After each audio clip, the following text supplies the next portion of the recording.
Letter 19. I have now, my dear Annie, a few words to say, on a more important subject than those L have yet touched upon. I mean the duties which are imposed upon you, by your residence in the country.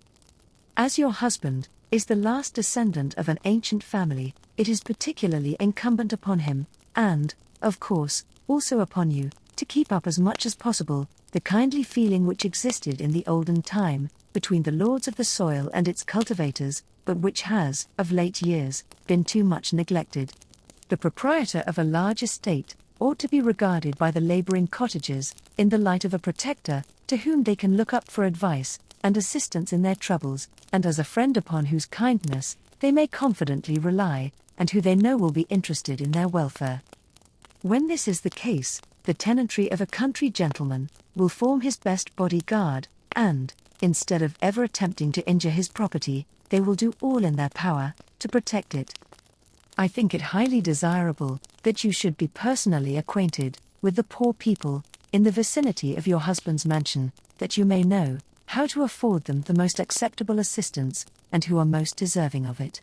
For this reason, I think you should occasionally walk through the village, instead of confining your rambles exclusively to the park, and call frequently on your poorer neighbours, not with the apparent wish of dictating to them how they should live, and how they should manage their families, but with the ostensible appearance of employing them in some little work, and in reality, to see how you can best be serviceable to them, and how you can do them the most positive good. It is the blessed privilege of wealth and rank, that they give us the power of making our fellow creatures happy, with very trifling inconvenience to ourselves.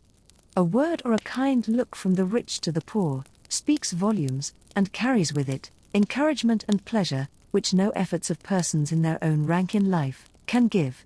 It is, however, difficult for the rich to know how to be of real service to the poor, as giving alms seldom does good, except in cases of sudden and unforeseen distress. The best charity is first to teach the poor how to maintain themselves, and next to give them employment, and, when they have this, they have a better chance of happiness than any riches could bestow, combined with idleness. Perhaps, indeed, there is no state of existence more happy than that of a person who is usefully and profitably employed, and whose employment is of such a nature as to exercise moderately the faculties, both of the body and the mind. Establishing schools is an important duty which the rich owe to the poor. Every girl ought to be able to sew neatly and well, and to read, write, and keep accounts. I think also, it would be a great advantage if all the girls who have attained the age of 14 were to receive a few lessons in dressmaking, and making waistcoats and boys' clothes, from the regular mantua maker and tailor of the village, or you might pay for this out of your own pocket, and make it a reward for good conduct.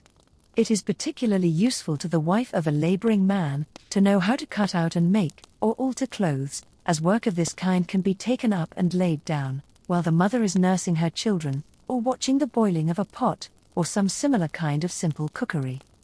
Many poor women waste a great deal of food, by not knowing how to use it to the best advantage. For instance, they often throw away the water in which meat has been boiled, and of which an excellent soup might be made, by the addition of a few vegetables, and thickening it with oatmeal, flour, or pearl barley, and they sometimes spoil meat, when they have it, by letting it boil so fast, as to become hard and indigestible.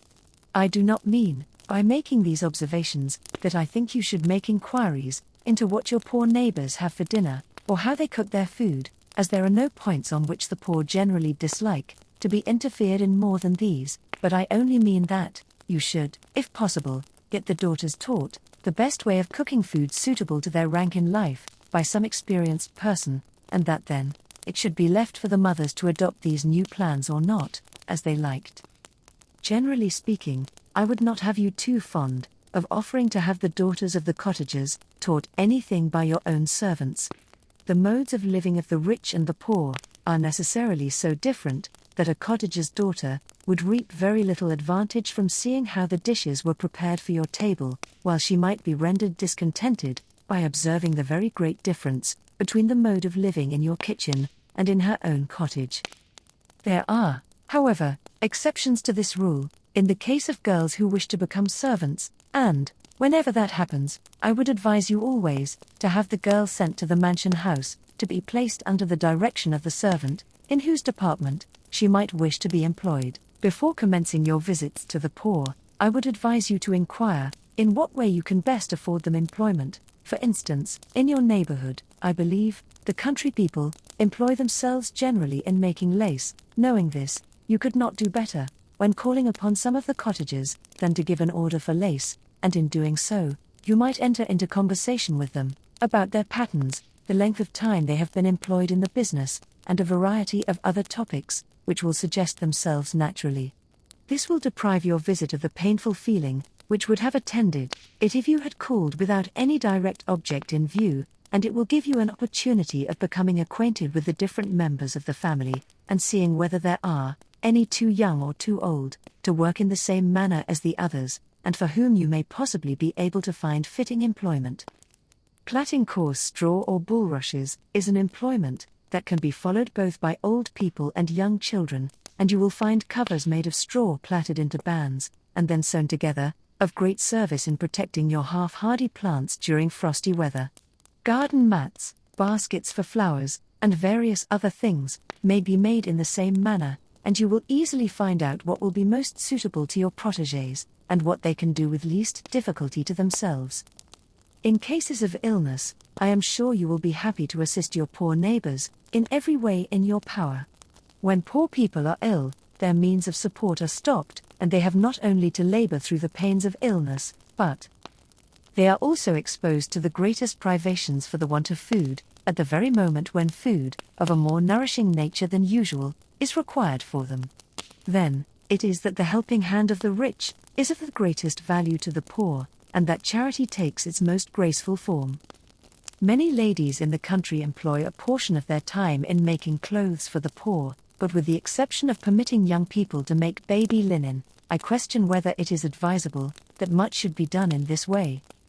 The feelings of the poor are often hurt by having it dictated to them what they are to wear, and they are apt to look upon the clothes thus given to them, and which are probably quite different from what they would have purchased for themselves, almost as a badge of slavery, which they are compelled to wear, to please their patrons, but of which they hate the very sight.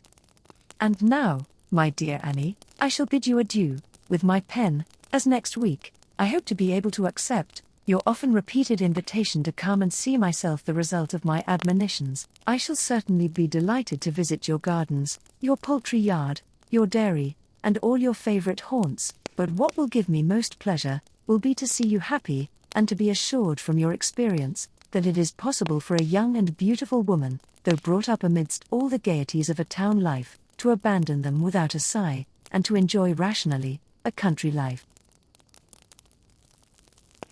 We have now reached the end of Ambience World's telling of the 1845 edition of The Lady's Country Companion, written by Mrs. Jane Loudon.